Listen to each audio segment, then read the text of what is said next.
right now we've got Jason Schroeder here from South Park, The Fractured But Whole. That's right. Welcome, sir. Thanks. It's got to be my favorite title that I've ever heard in my life. I just got to say. Thanks. I think Trey was just going for, can I get that printed and a 50-foot sign and get away with it? And you know there are those people that don't quite get the joke yet that are like, the fractured but whole. Yeah. The fractured dramatic. but whole. Yeah. And they're like, I'm saying butthole over whoops. and over again. What did we do? Yep. That moment of realization. Stick of Truth was... It actually snuck up and surprised me how much I loved it. I knew I was going to love the South Park part of it. Right. I had no idea how much I was going to love the RPG part of it. Cool. It's like amazing. And so now coming into The Fractured But Whole. You're doing great. That's perfect. I am very excited to hear what sort of things you wanted to add, what sort of things you wanted to do in a South Park game that hadn't been done before. Sure. I mean, it was... The thing that worked about the first one, I think, was that the turn-based combat worked perfect for all that voice acting. Carry the theme.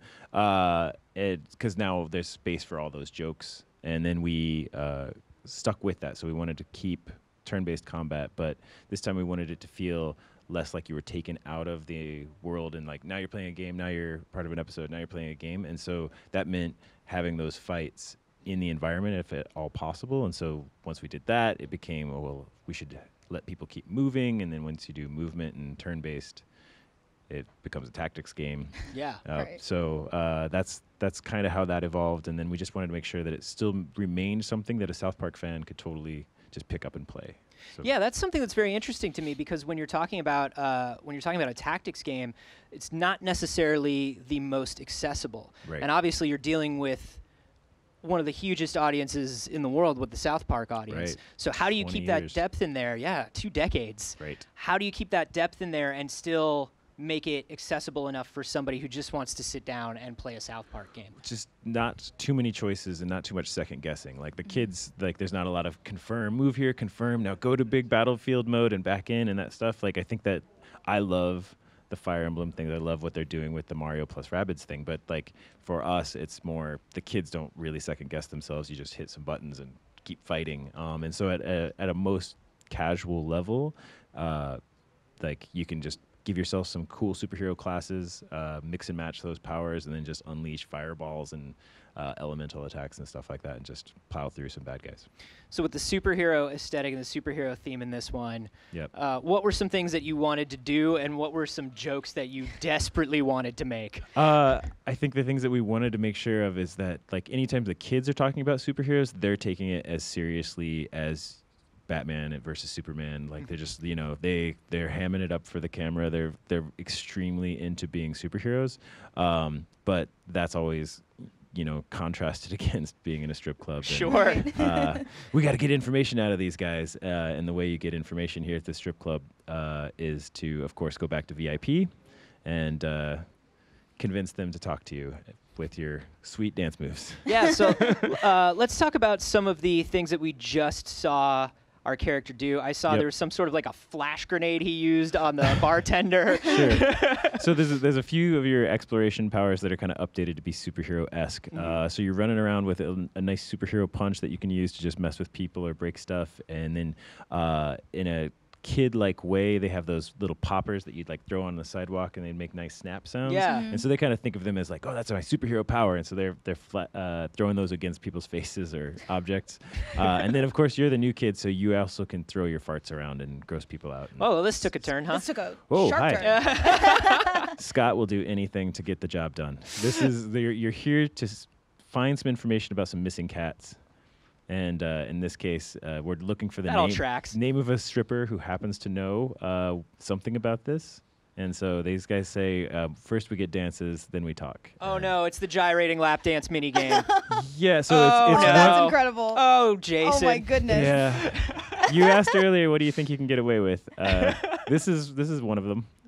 So it's one-to-one movement, the kid's dancing, but because he's the new kid, and he's not really here to make this guy happy, he's here to get information. So you start adding in your own farts, which kind of grosses the guy out a bit, and he starts to be done with it.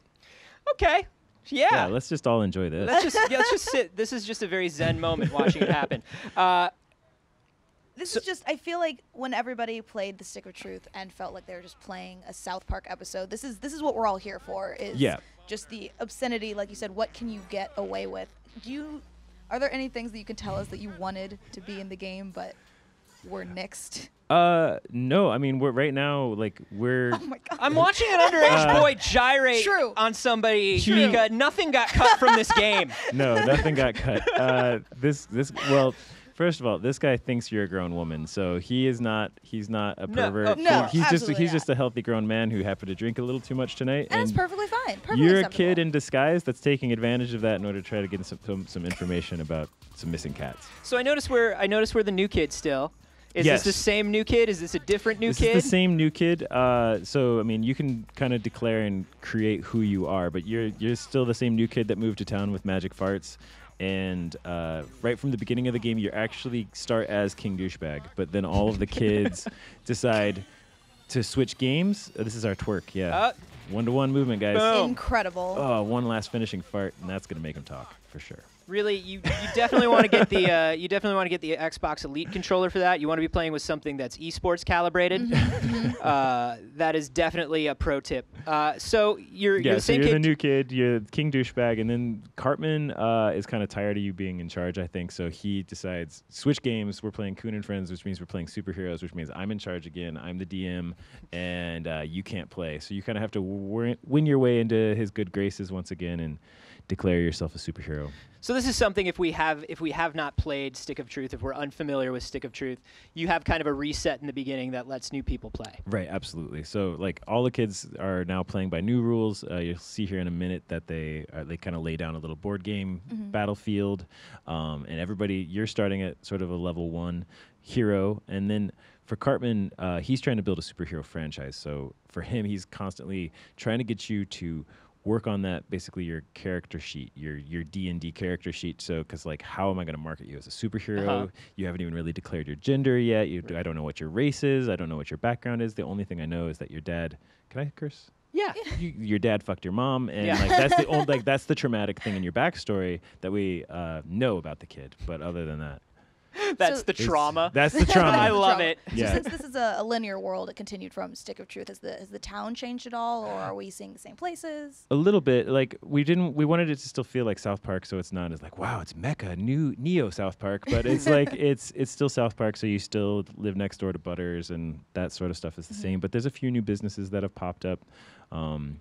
The Peppermint Hippo is one of them. Next door to that is Peppermint Hippo. This is Peppermint Hippo, and next door to that is Buca di Fagocini, which is the local Italian restaurant. Sure. And so yeah. Yeah. So there's like if you saw the last couple seasons of South Park, you know that the town got gentrified a little bit, and so this is up in Shatipa Town. So we've added some of the new stuff in. I love it. And so we were seeing right here. We're seeing all of the tactics combat. We're seeing the grid system. Yep. So hopefully what you kind of noticed there, I know I talked over the whole thing, but like there's not a lot of menus. There's not a lot of going into menus and confirming and like going through your item lists and possible counter attacks and stuff. You're just knocking each other around, and it should be pretty rapid fire. So we're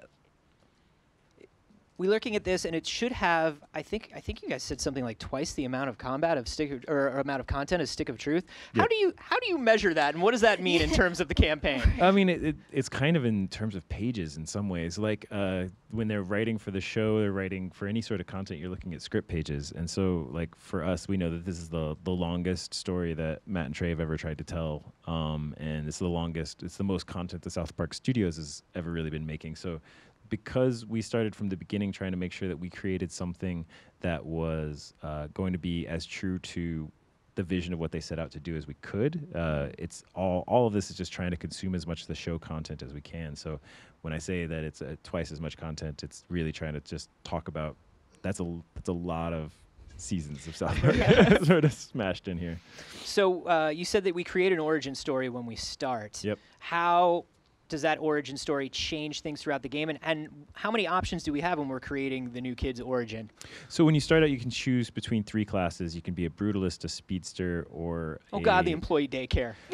Oh God, sorry. We can go right back to talking about mechanics. How dare you? Let's go back to it. Right. Well, I mean, the ladies. It's a good employee benefit. That's true. This is a good place. I'm surprised you didn't comment on the boogers and cum that we were staring at. No, I expected boogers and cum. All right. I just don't There's normally also, expect the for anyone that was employee able to daycare hear to be right that, under there. we play the little jingle too. And so yeah, but you get to choose between 3 classes when you start out, and then those are really pretty straightforward, and you get a good sense of like how the combat works. And then we start throwing in curveballs. You can be an elementalist, you can be a cyborg, and we want to like now you're a blaster cyborg, and you're mixing fireballs in with lasers and stuff like that. So it's really about trying to come up with your own superhero aesthetic.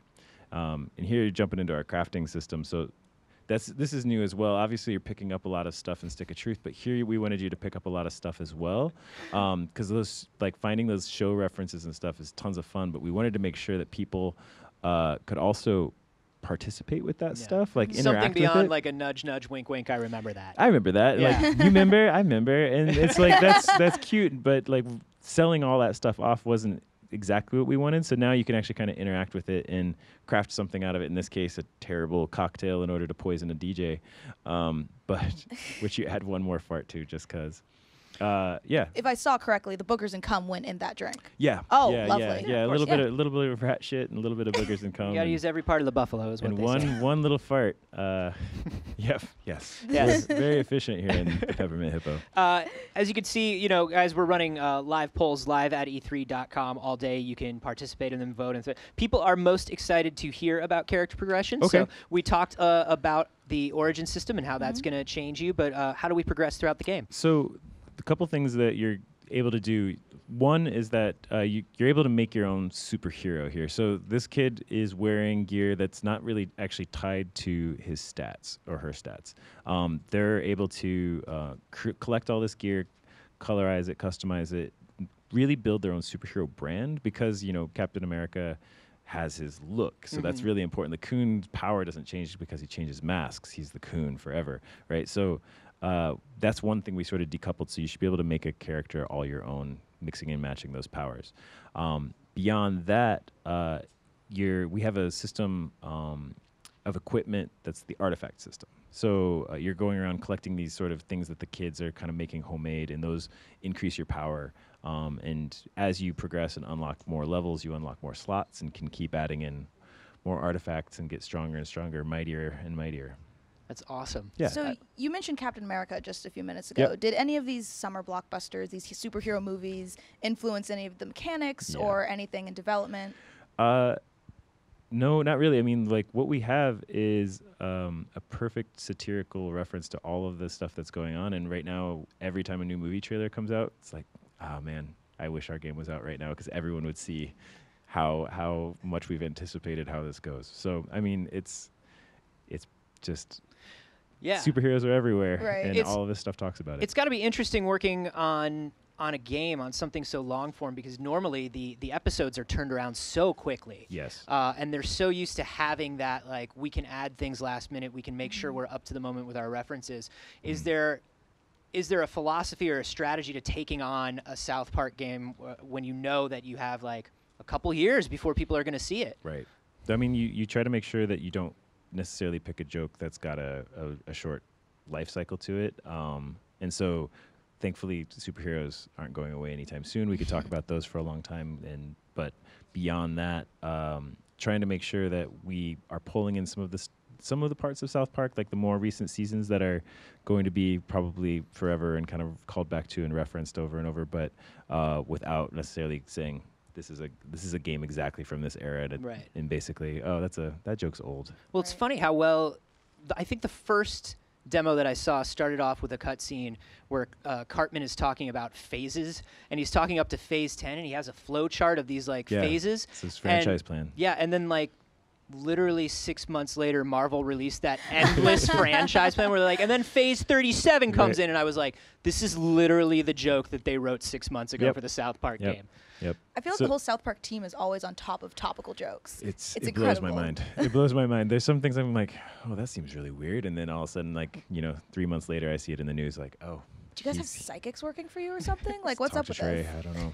You guys took a little bit of extra time with development. Yep. Was there stuff that you wanted to add? Were there things that just needed to be tweaked and polished? What did you do kind of with that time? I think it's what you say. Like they have a expectation of being able to get the joke just right. They want to get the content just right. And so as we were kind of closing in, we were like, this isn't exactly the story that they want to tell. It's not exactly the thing we were promising to everybody. So take the time you need, make the game that everybody wants. That's kind of what it came down to. That's awesome. And you guys have some post-release content coming. Got to have some post-release content. Yep. Got to have post-release content. So era. what can we expect? What is the plan for release? So for now, one of the things that everybody can look forward to is the Towley Gaming Bud. It's going to be sort of downloadable on day one, and Towley will take you through a few tips and tricks and just sort of add another sort of meta layer of joke over the top. Awesome. Yep. And what do we have in terms of release, in terms of platforms? October 17th, PS4, Xbox One, and PC. Nice. Awesome. Thank you so much for joining us, My man. pleasure. The game looks absolutely amazing. Remember